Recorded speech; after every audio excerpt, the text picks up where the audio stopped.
Okay, it's Okay. okay. I touched my AirPod and I think it paused me or something. Can Okay. you hear me okay? All right. Everyone good? So I was moved here when I was 4, and I was very much interested in art growing up. Like, I think for my 9th or 10th birthday party, or for my gift, I think my parents like turned our whole basement into an art studio. So I was always very interested in like drawing and sketching and painting. I had my first art show when I was 11 years old at the original Voodoo Donuts, back when it was just a little hole in the wall. They had a musician play up in the loft, and I sold like the most paintings I ever did when I was 11.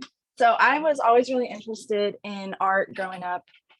And so when I was 18, my parents were like, you have to go to college. They didn't go to college. They were like, you have to go to college and you have to pick something that you're gonna definitely get a degree in and not drop out. And I was like, well, I'm going to art school then, because if you expect me to live my life behind a desk, you got me twisted. So I wish that somebody would have told me that maybe art school wasn't going to make me a ton of money, but I had a great time, like a really great time, learning about like not just being technically good, but how to unpack, where you're getting your materials. Like, are you sourcing things in a responsible way? Are you making images that add beauty to the world or add to like the darkness in the world? And if so, make a conscious decision about that and talk about why.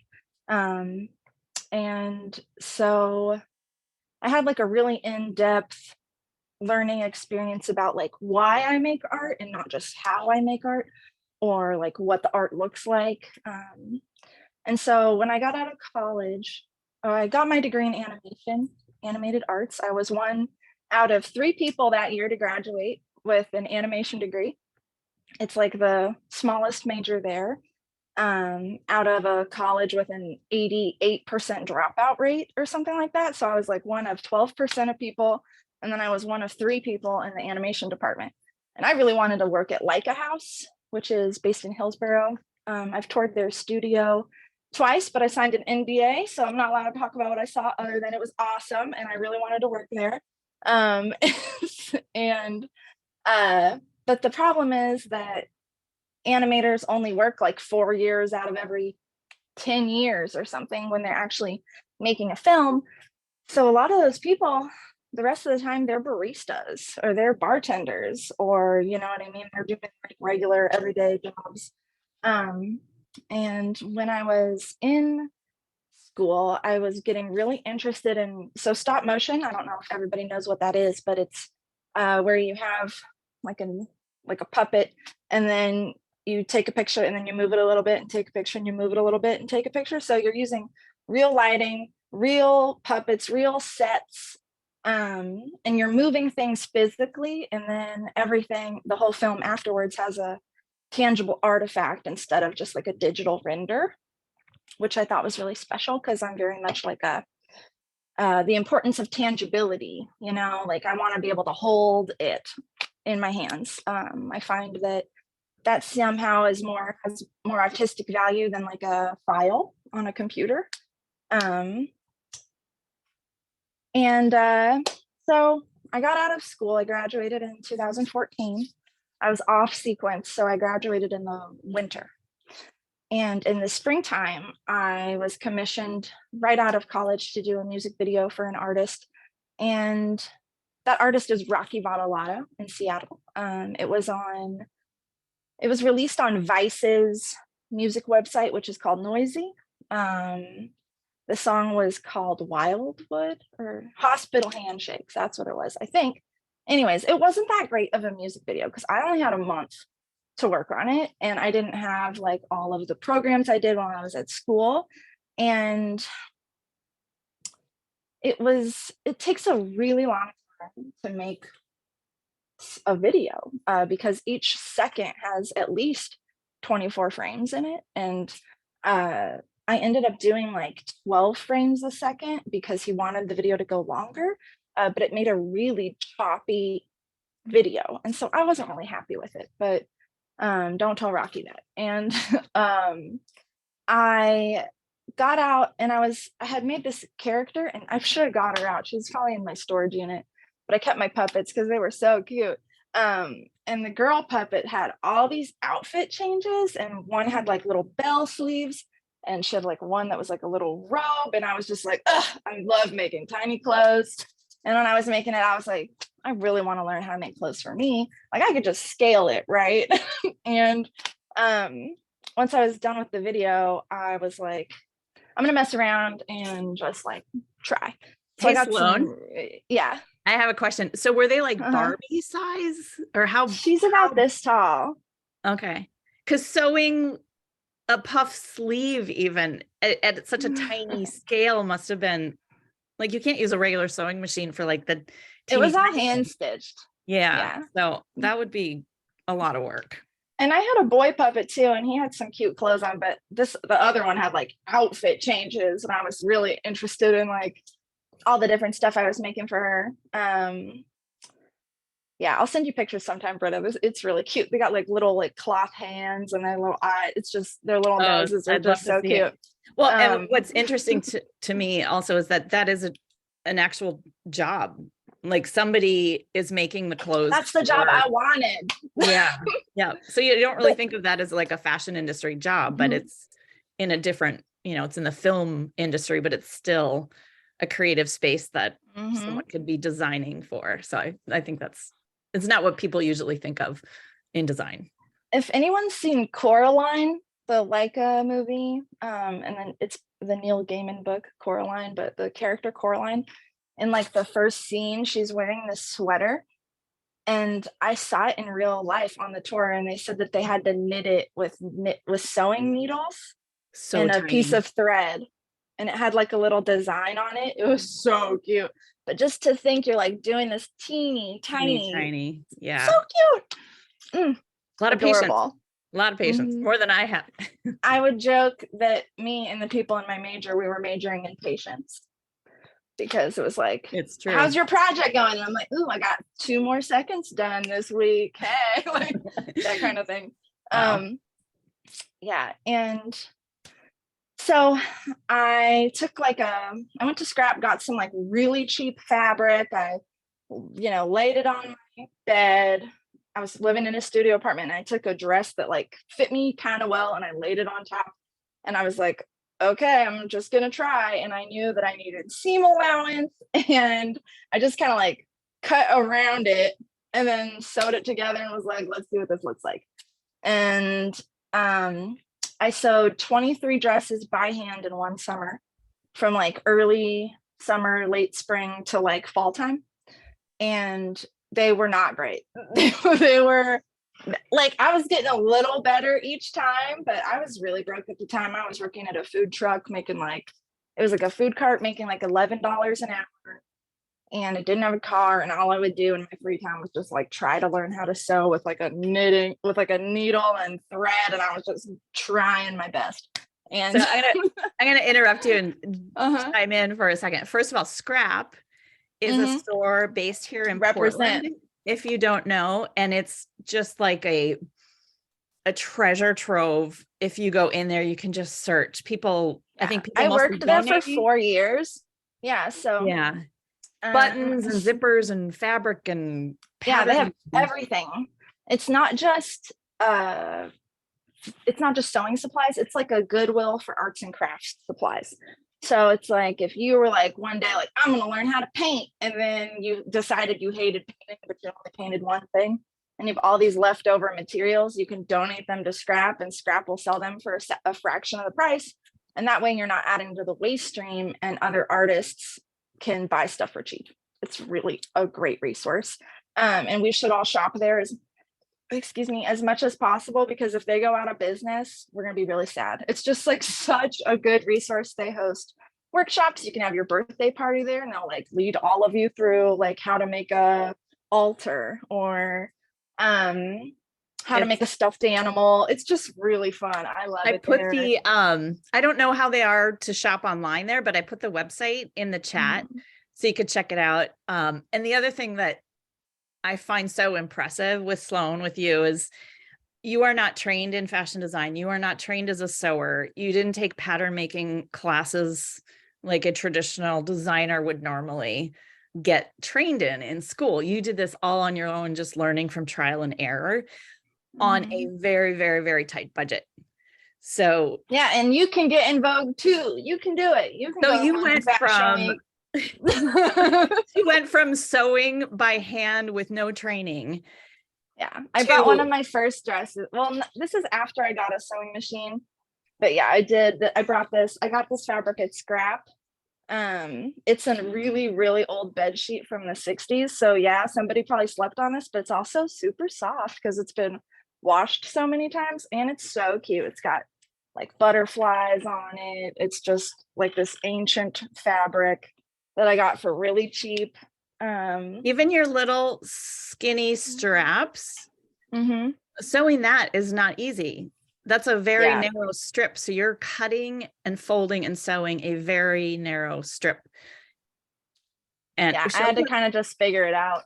Can you show the people help me? Show the pocket, the wallet thing. It's one of my favorite little features. So it has a sweetheart cut, really high waist, and all of my dresses have pockets because gotta have pockets.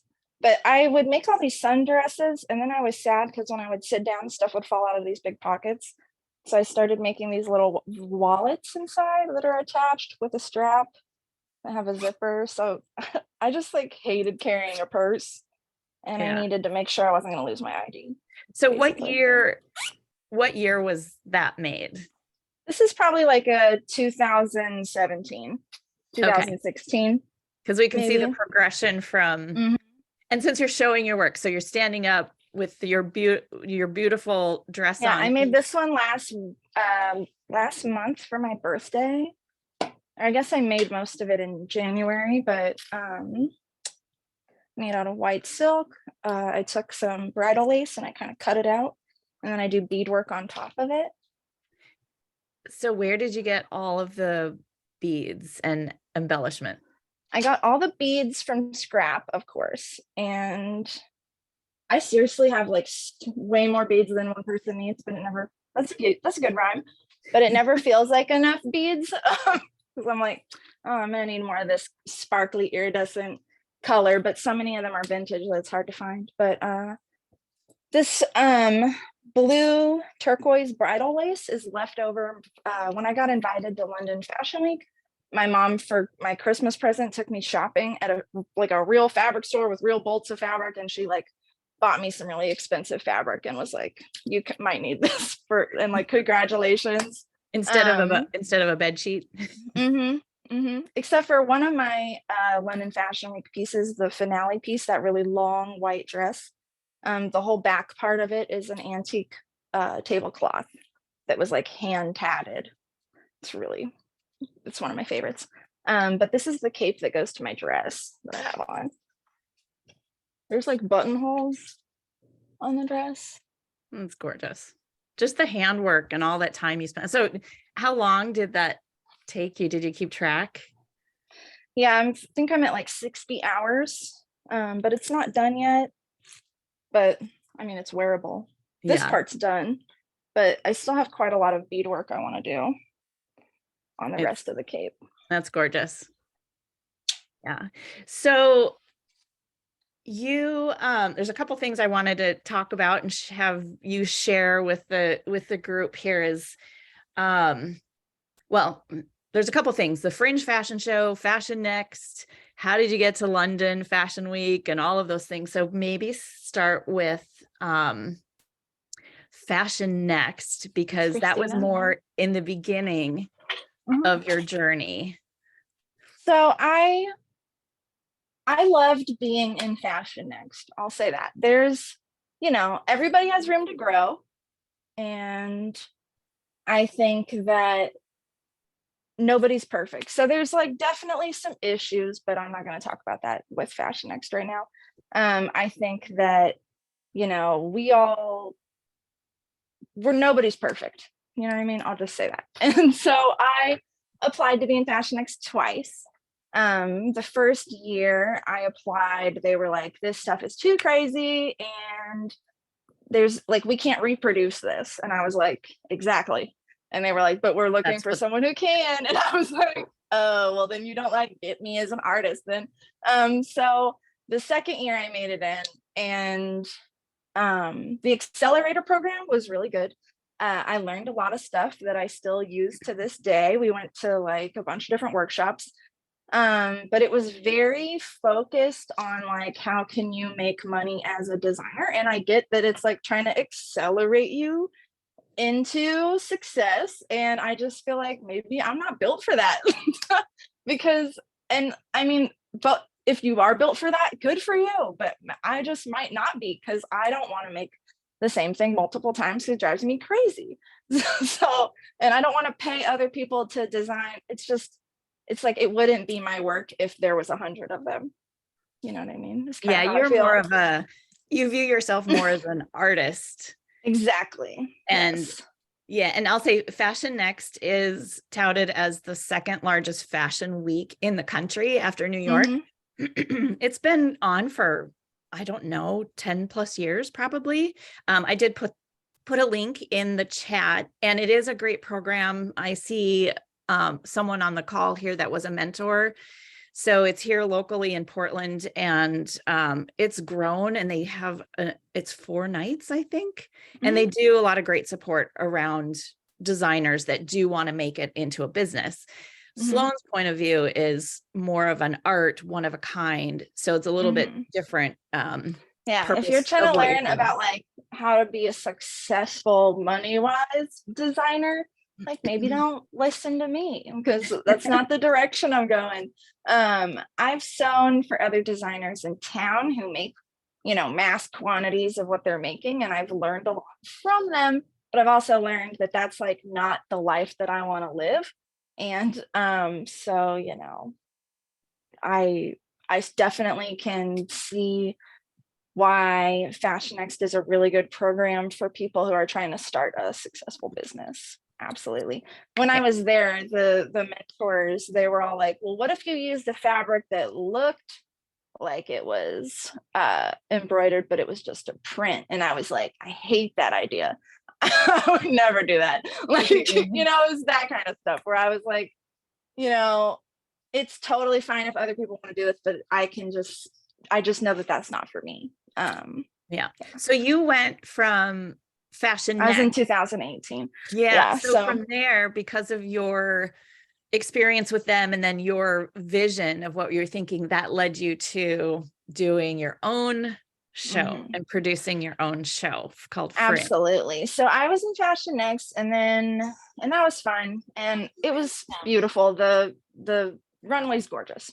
And it was afterwards, and I was hanging out with Tom Lupton, and we were talking, and I was like, how cool would it be if we could choose our own models, and we didn't have like this size limit, or we like showed models who we thought were super cool but had never been seen before. Or like some of my designer friends, they were like, I can't afford to be in Fashion Next. And I was like, me neither. And so like we made our own show. I was like, what if we just did it ourselves? And I went to work later that night after our photo shoot that we were having that was totally unrelated to fashion. It was like this model wanted to do her own idea, and we were just trying to bring that to life. It was crazy. But it had nothing to do with fashion. And so that later that night, I was at my job with my dad.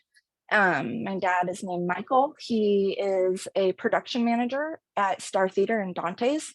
And I was working the door, like sitting at the door.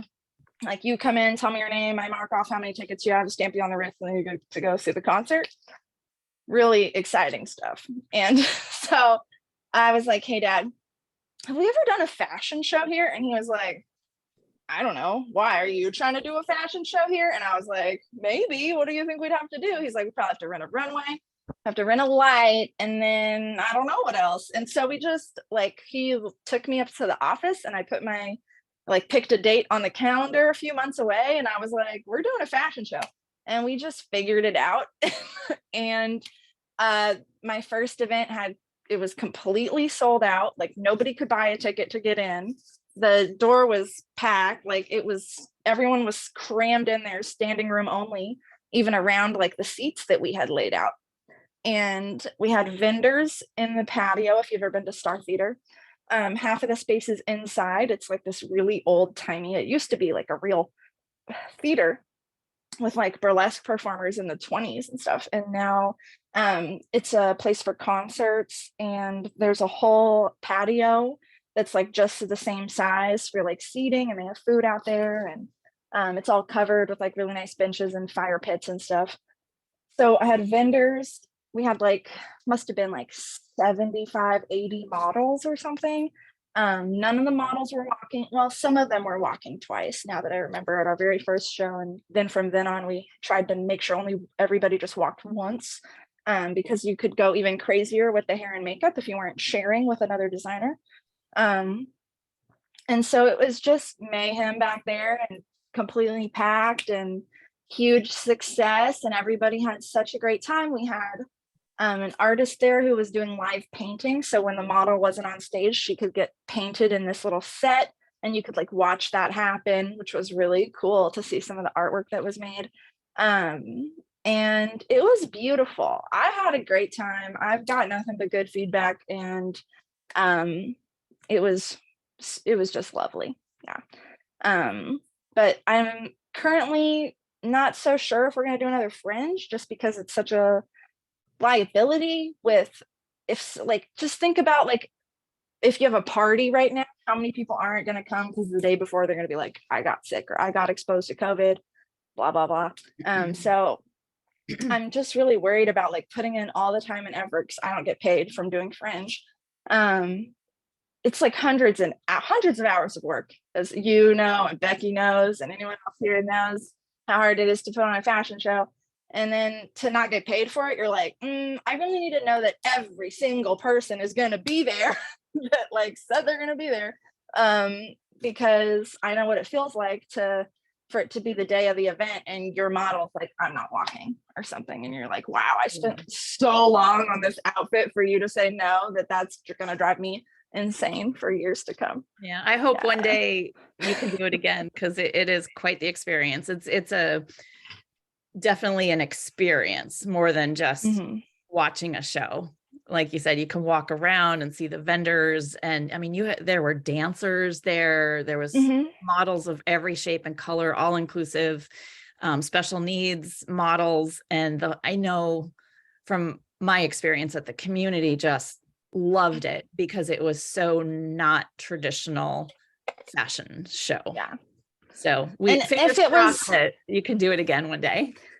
If it was more traditional, maybe I could do it more often, because then I could make more money. You know what I mean? Because the reality is that like, if you're going to do a fashion show that's going to make money, you got to charge like show fees for designers, because I understand that as a designer, I'm paying to advertise myself on the runway at your show. So I need to be paying to like a portion that goes to venue rental, paying models, paying for food, lighting, event insurance, like blah, blah, blah, blah, blah. It just goes on and on.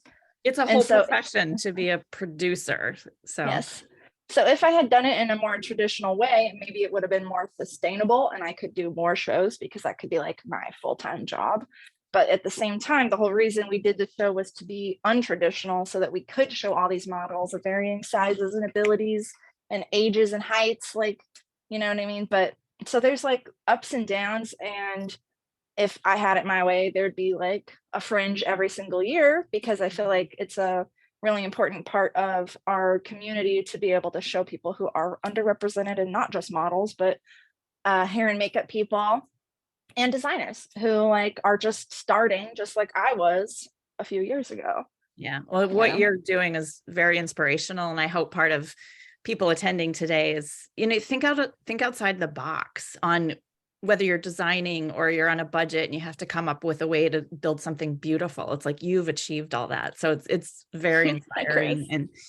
And so we're about halfway through, and still lots to cover. So from there, you got to London Fashion Week, you got into British Vogue. So how did all of that come about? I was nominated for two years in a row for Best Fashion Designer at the Portland Fashion Style Awards.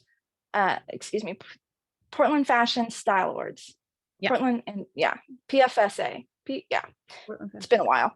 And so there was like a fashion community week in San Francisco. They contacted me because they saw me on a list for designers from PFSA, and they looked into me and they were like, we really want you to be on our show. And I was like, cool, how much is this show gonna be? And they were like, $1,600. And I was like, that's crazy, I can't afford that, so what are we gonna do about that? And they were like, well, we really want you, so what if you just like be our featured designer and we won't charge you? And I was like, I'm booking my ticket right now. So I had 2 weeks to be in that show. So instead of doing all of the beadwork, like this dress right now is at almost 70 hours. Instead of doing all this beadwork, I did a whole line of where I took leather scraps and then I painted on the leather instead of doing the beadwork to make it go faster. And those gowns were really cool. Like they looked really, it was awesome to see like the painting detail instead of the beadwork. It was like something I'd never tried before. But I mean, I don't have 70 hours for 6 outfits in 2 weeks. You know what I mean? That's crazy. So that turned out really well, but all of those dresses now like don't look so good, but I made it work for this one collection and they looked awesome. But from then in San Francisco Fashion Week, that's when British Vogue contacted me. I was at work one day and I was working for this lady that I hate at this bag company. And that's why I didn't say her name in the interview, because I was like, I'm not giving this lady any press because she's evil. But I did work for like a luxury bag company. We were making like leather and fur bags. And I was at her job and I got an email from Vogue and it was like, hey, do you want to be in Vogue? And I was like, this is fake. There's no way this is real. And like, I brought it up to her and I was like, I think Vogue just emailed me. And she was like, hi, you're getting scammed. And I was like, yeah, it's probably a scam. Oh, well. And then like later in the day, I was like, you know what? I'm going to call and ask. So I called Vogue headquarters. Like I got the phone number in Europe and I was like, ring, ring. Hi, is this real? And like, is this email real? Is this person real? And they were like, oh yeah, that is real. That person like works in the floor below me. And I was like, excuse me right now? So I was in Vogue magazine 3 times. So where did you do the photo shoot? How did that? I did all those photo shoots. 2 out of 3 of them were at Cobalt. I'm trying to see if I have them on my shelf. I don't see them. So you were responsible for taking the photos and submitting to them. Okay. For the first one, I used a photo that had already been taken by Dan Webb. I'm wearing like a white with gold leaf, like vines on it. And that was out at Oaks Bottom. So it was like freezing that day and I'm wearing like barely anything. And somehow looking very elegant, darling. And so we used those. And then the other 2 photo shoots, one was with Nicole Nance and me in our creepy doll outfit. I made these like, I actually let her keep that dress. It's one of my favorite ones for doing this shoot with me. And she was in the September shoot, which is their yearly, like very big fashion issue. And then in October, it was Amber Nakotra was my model. Who's wearing, that's probably my favorite one. She's wearing the cutest dress that has no beads on it, but it's just so cute. I should send you a picture of it later, but she's like answering like a old rotary phone that's the same color as her dress, and it's just like kills me. It's my phone background actually. And so British Fashion Council linked up another show producer named Isabella Kalik, who does Luxury Fashion Network in Europe. She was like, we want you to be on our show, and it was affordable. And I was like, I'm fucking there. Excuse my friend. I'm like, I'm going. And we're going to figure out how to make this happen. I thought I was going to go by myself at first. And then Alex, my fiance, he was like, I want to come too. And I was like, sounds great. I need someone to help me carry stuff. Let's do this. And we were plotting on Like, we're trying to do the math. If both of us move into my mom's house next month and we sleep in the guest room for this many months, we can save up this much money to be able to, like, you know, trying to like figure it all out how we were going to go. How we were going to have enough money to go to London, because I wanted to get there early enough so that the jet lag would subside, so I could be like awake at the event and have some extra time to like fuck around in Europe after that. And so one day we were really stressing, and we were like starting to get boxes to move into my mom's house. And he was like, I just took out a loan. I was like, what? He was like, I just went to my bank.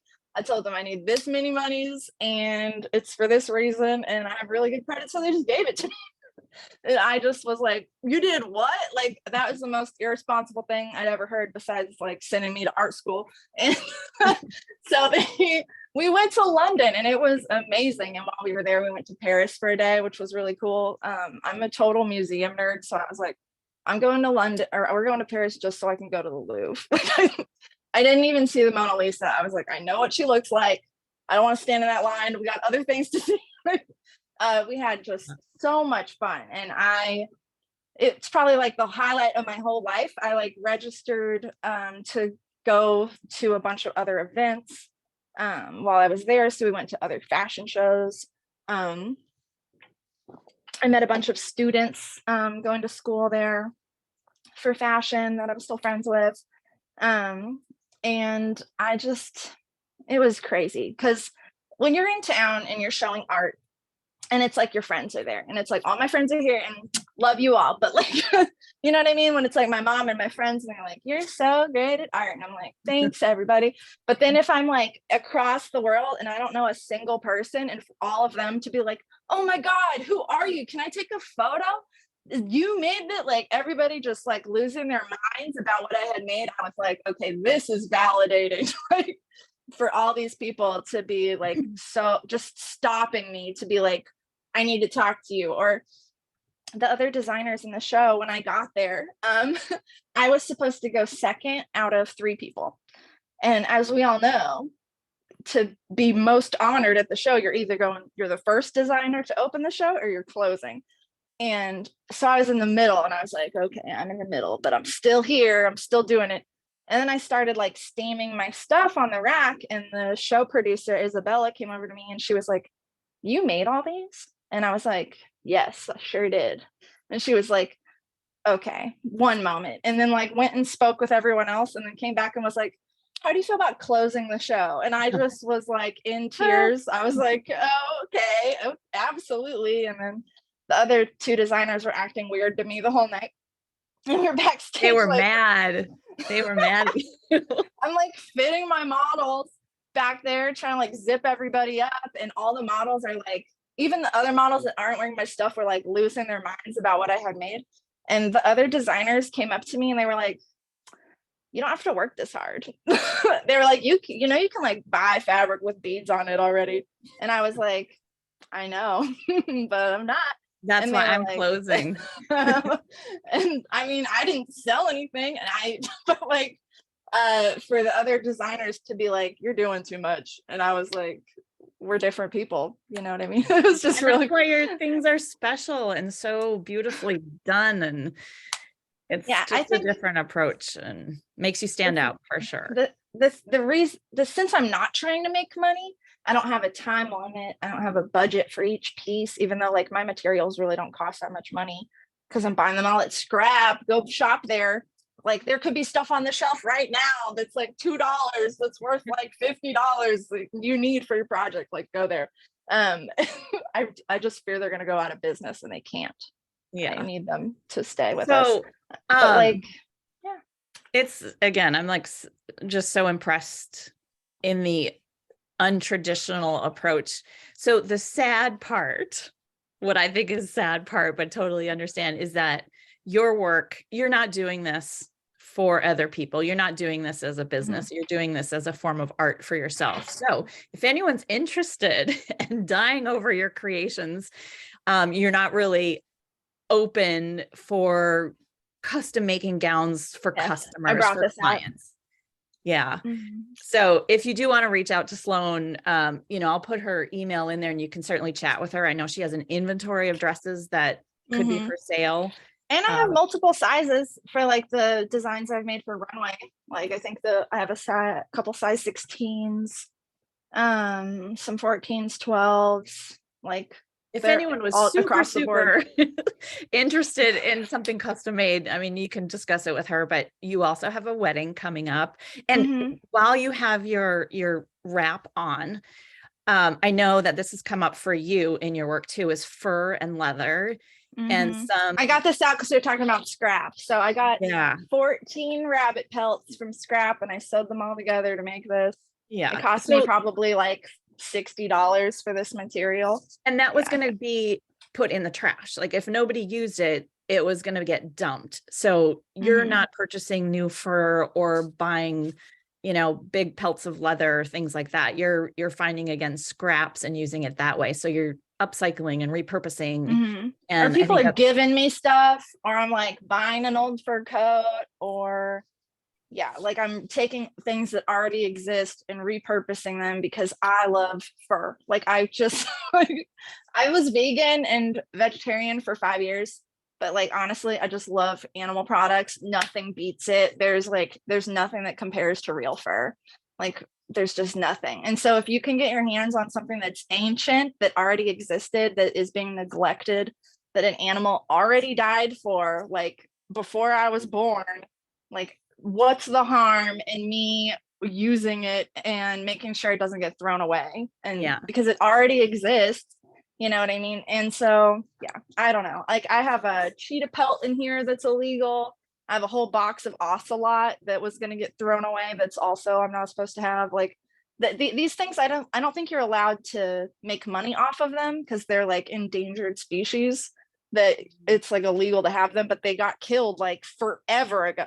So it's sorry, unintended.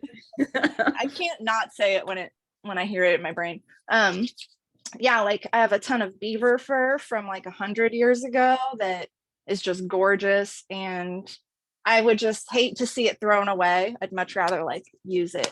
Yeah. And Daniela put in the chat that leather and fur are biodegradable over time versus for real leather. And I love like, it's just drives me nuts that you can go shopping now and buy vegan leather. Well, that's plastic. It's leather, plastic. So people are getting misled into buying a handbag that's vegan. So, okay, it's petroleum-based pleather instead of the real thing.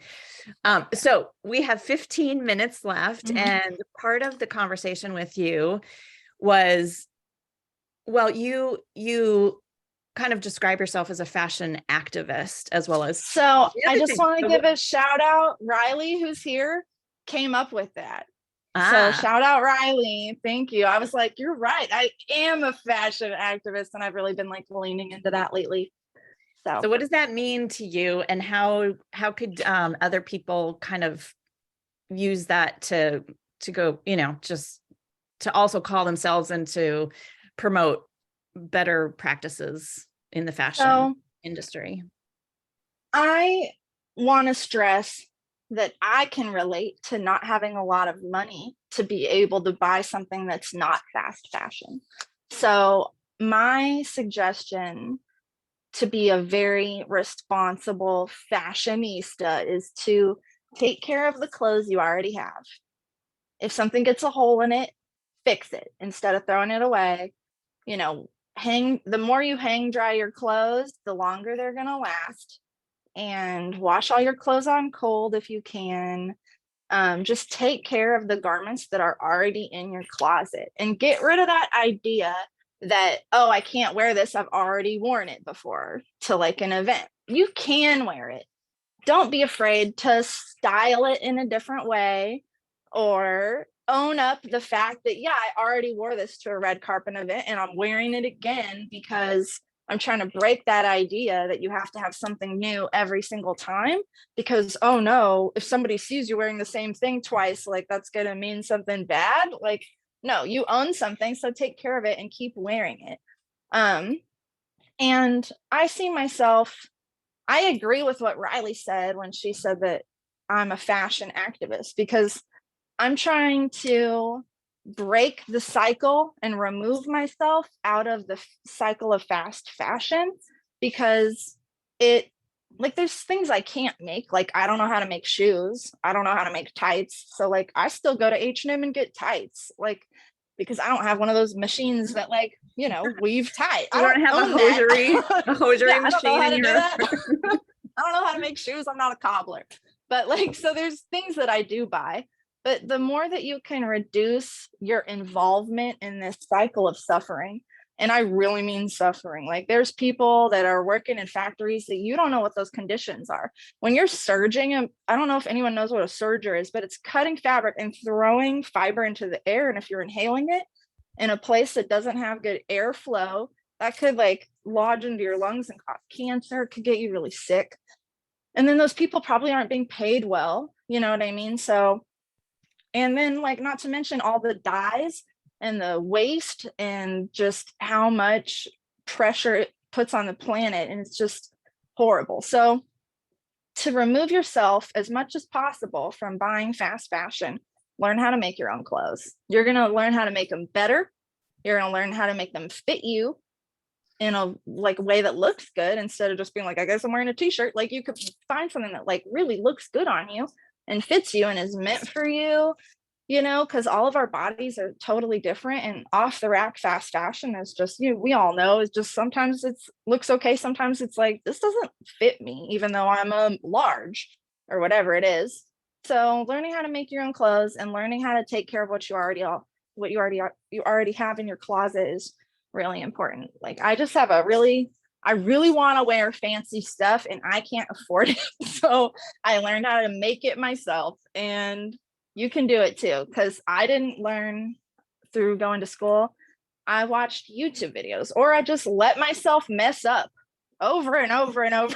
Like, just like every little failure, or like, wow, I made this pleat and it was backwards, or like whatever it is, like each little thing that you mess up is just a lesson to do it better the next time. So yeah, it's practice and it's just learning as you go, and yeah, and it's great. So I put your email in the chat if anyone wants to reach out to Sloan. Does anyone have a question? Yeah, please ask questions. I'm also putting, I put a couple things in the chat. I put Cobalt Studio in there. I did put Fringe Fashion Show. It was your Facebook page. I have put Sloane's email in there. Reach out. And now I just also posted or put in the chat the insider.insidefashiondesign.com. Everyone that's here, website. You should follow me on this app, because I'm going to be posting a lot of like my creative research projects for my wedding on this app exclusively. Yeah, please feel free to ask questions. You can unmute or just put it in the chat. And while we finish up, so yes, congratulations. You recently got engaged, and now your wedding, the wedding attire is becoming a whole new art project for you. You want to talk about that while we wait and see if there's any questions? If people want to unmute, please go for it. So Alexander, who a lot of you have probably met, my tall, super gorgeous man in my life, who's so supportive. I just love him. He's out working on our car right now. He and I are going to get married. We're going to have a long engagement so I can have lots of time, because I'm a planner. I'm a total event planner. If any of you have been to my parties, you know I love that shit. So I'm going to make all the decorations and everything. And thank you, Chris. So only thing I'm wearing right now, I got my ring on. So he and I are both kind of like gender non-conforming. So he has a little bit of feelings about like how he wants to present, and I'm a they them. I'm a they be, as they say. And so for the ceremony, we both want to wear white. So I'm going to wear a white dress and he's going to wear a white suit. And then for the reception, we want to switch so that he's wearing a dress and I'm wearing a suit. We're going to have 3 people on both sides of our bridal party, so 6 total. My bridal party is going to be my best my man of honor is going to be my best friend Finn, and then it's going to be McKenna and my best friend from high school, Lake. And I don't know who he's going to have yet, but I'm going to make everybody's outfits and something for my mom as well. But we want to get married in the snow, but we both want to wear white. So I'm probably, this is actually kind of me playing with this color scheme. So it's probably going to be white, baby blue, and baby pink and gold. So probably something along these colors, because if anyone's ever tried to take a picture of a white outfit against a white backdrop, it can be really hard. So it definitely has to have a lot of color. So this whole year up until September, so far I have a bunch of photo shoots. One is with Chris, and actually one is with Riley, who they're both in the chat right now. And I'm going to be making all white outfits, but experimenting with different techniques as I go, because there's like a bunch of stuff I want to try that I haven't tried yet, like a pleating technique, and I have another draping style that I haven't tried yet. And so I'm going to be doing a bunch of experiments and in white, as well as doing all these photo shoots to kind of not only see what looks better on me, what style, but also as I've gotten, I'm 31 now, and I started modeling when I was like 19. So I also struggle with a lot of eating disorder through my life. And so now I'm in like a really healthy place, but trying to get comfortable with what I look like now, because I didn't always look like this. I used to be like really skinny. And so trying to accept what I look like now. And how funny is that, to like host a body positive fashion show, but you can't be body positive about yourself sometimes. So trying to like force myself to love myself again through all these photo shoots, and like get more comfortable with what I look like to be able to create this final project. That's amazing. We'll be watching, and like you mentioned, I'm sure you'll be posting through the platform too. And it's really just like a social media. You can post just like you could on Facebook or Instagram. So it's a great way to share your work and stories and all of that good stuff. And there's a couple people on the call that have events coming up. I don't want to put you on the spot, but for example, like Becky or Daniela, if you guys have, if you want to share any event, if you're ready and you want to share it today, feel free. We would love to know what's coming up in your world and how we can find you to attend or participate. So, yes. Becky, you want to share? Yeah, absolutely. So I'm with Curvy Chic Closet Foundation. It's a 501c3. I'm based in Beaverton. We have our spring fashion show coming up Saturday, April 29th at 7 p.m. We will be at the Washington Square 2, which is the mall next to Washington Square, a couple doors down from Red Robin. We host the largest plus size fashion show on the West Coast. Our models are typically ages 13 to 70. 25% of our models are what's considered silver fox. We also have models with various physical abilities. We welcome all sizes 14 and up. Some of our designers are BIPOC designers from Oregon, Washington. And we look forward. Tickets will be going on sale. We'll start advertising next week for our fashion show. Is the website, can you type in the website in the chat where people can buy tickets or find out more information? Yes, absolutely. Raina here is also one of our models that's in the chat today too. Awesome. We will be there.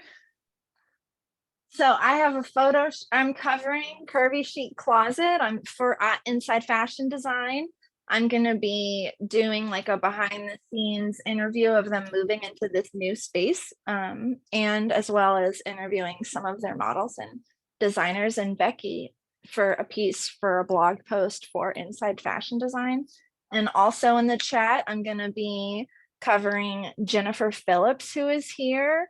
Jen is an amazing designer who I really look up to and admire, who's also been in Fringe, but she's also the head of Association for Sewing and Design Professionals. I hope I got that right. Oh, Jennifer, And can you put that in the chat too? Because I was looking up that myself and didn't quite get there. So if you can add that to the chat, the website would be great. And I have 2 photo shoots coming up with 2 people that are in the chat, actually. Chris Rivera, I hope I said your name right, is not only a photographer, but an incredible model. He's just amazing. Chris, if you want to type your handle into the chat as well for other people to see. And I also have my really good friend Riley is here, who I believe has her name set as Raina. So I'm not sure which one you want us to use. But she's also a very beautiful and talented model and photographer as well. Yeah. Hi, Riley. I love you. Hi. Does anyone else want to share an event or a website or any information about your work, services, your anything coming up, your handles? Feel free to share it all there. Yeah, I want to jump in here real quick. Hi, Daniela. I'm Daniela. Hi, Sloan. Hi, Britta. Hi, everyone. It was so great to hear about you and your experience. I mean, we've had touch points here and there, but really getting to know the whole evolution was super inspiring. I have one event coming up, and I have a question for Becky and Sloan, actually, because I do have a clothing line that's called Corey Faye, where I work with social enterprises, mostly. I'm calling it as modern clothing made with an ancient technology, and I work with artisan communities in India and Women's Empowerment Collective as well. And I am. It's generously cut, and my size range is from extra small to extra large. And as you said, Sloan, I ran or had the show at Fashion Next, and it's not quite size inclusive, let's say just that. And it is quite expensive also to bring size inclusive models in. That costed about the same amount to have a plus size, a real plus size model. And I'm not saying a medium, 8 to 10, right? In the show costed me almost as much as the investment for the show itself. And also I know as a new brand or a young brand, it takes a while for people to trust a brand. And so for me, what I have seen over this last year is that the smaller sizes are going much easier than the larger sizes. So any insights, any tips, any collaborations to get that word out, because I want to be inclusive. I know it is not as inclusive as it could be, but there are obstacles, there are financial obstacles as well. So I'm open. I guess what surprises me in the fashion industry is, and these numbers have gone up because I have one of my models works for Columbia Sportswear in the plus size segment. It used to be 66% of the American women are considered plus size wearing a size 14. Now that's 68% wearing a 16, 18. Those are the latest stats in a $22 billion industry for plus. And so I guess it kind of surprises me, even at a national level, national retailers only devote 10, 15% to their plus size consumer. But if that amount of women in the American industry and the fashion are considered plus size, I'm surprised that shift hasn't even been more. You know, Target delegates the plus size to the back corner of the store. I think also the biggest for independent fashion designers is I had a designer years ago, and she posted none of our pictures from the fashion show. But then when I asked her, she said, well, people know I do custom. Well, if I'm a plus size consumer and I don't see plus size pictures in your designs, I'm not going to assume you do plus size. I'm going to make sure you don't. And so I think even something simple as showing some of your designs on plus size models is definitely a start on that. Yes, and that is like, I do have that. I paid for like professional model at the extra large, and she looks kind of, you know, really slim in this, and she is not like, and so yeah, so I hear you, like posting. From a design, from like a design standpoint, it's always super important to me when I'm designing for like a runway show and I have plus size models, for them to come over and try it on first, because I'm not trying to have you tell me this feels weird when we're there at the show. I might have to do 2 or more fittings beforehand to be like, because like, is one boob bigger than the other, like this kind of stuff. But that's like that kind of stuff doesn't apply to off the rack, but I need to see it on you, and then I need to see it, I need to know what it feels like when you're moving around wearing it. So like, I would recommend getting like fit models to come in and try it on and give you feedback, like this feels tight on my bicep, or I don't have enough room across the shoulders. Like to really get feedback about not just like how it looks, but how it feels when you're wearing it. Yes, and that's been an investment that I have done. So really looking at the entire size range and bringing fit models in for all sizes, or at least with a gap in between, right? So that I have a small, medium, an extra large, and extra large, right? So that people can, and we've made these adjustments. And you could always reach out to me if you're looking for plus size models to do fits for you as well, because they're always interested. I have some models that are just even interested in getting the experience of going in. And I had a couple models that did fitting for a defibrillator vest for a local company in this area. Oh my gosh. Okay. Awesome. Smart. So I'll find you on the platform. Yes, Becky? Absolutely. I'm registered. Yeah. Awesome. If anyone has any issues and can't find someone that they chatted with here, just send a note. Again, like I can connect everyone. I have everyone's emails from RSVPing. So we can stay in touch. And I want to be aware of our time.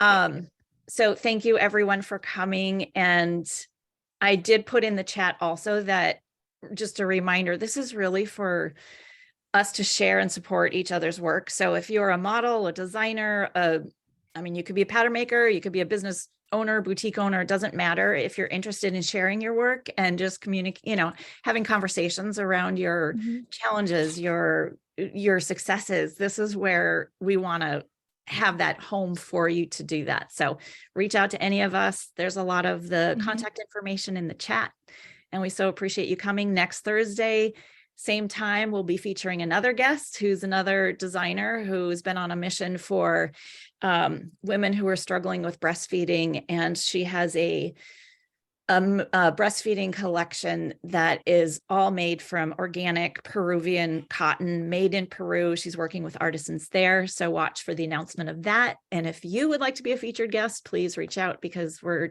going to do this every Thursday.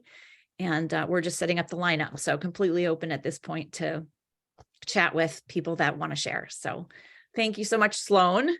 Thank you all for listening. Yeah. Have a good rest of the week and try to join us again next Thursday. All right. Bye, everybody. Bye.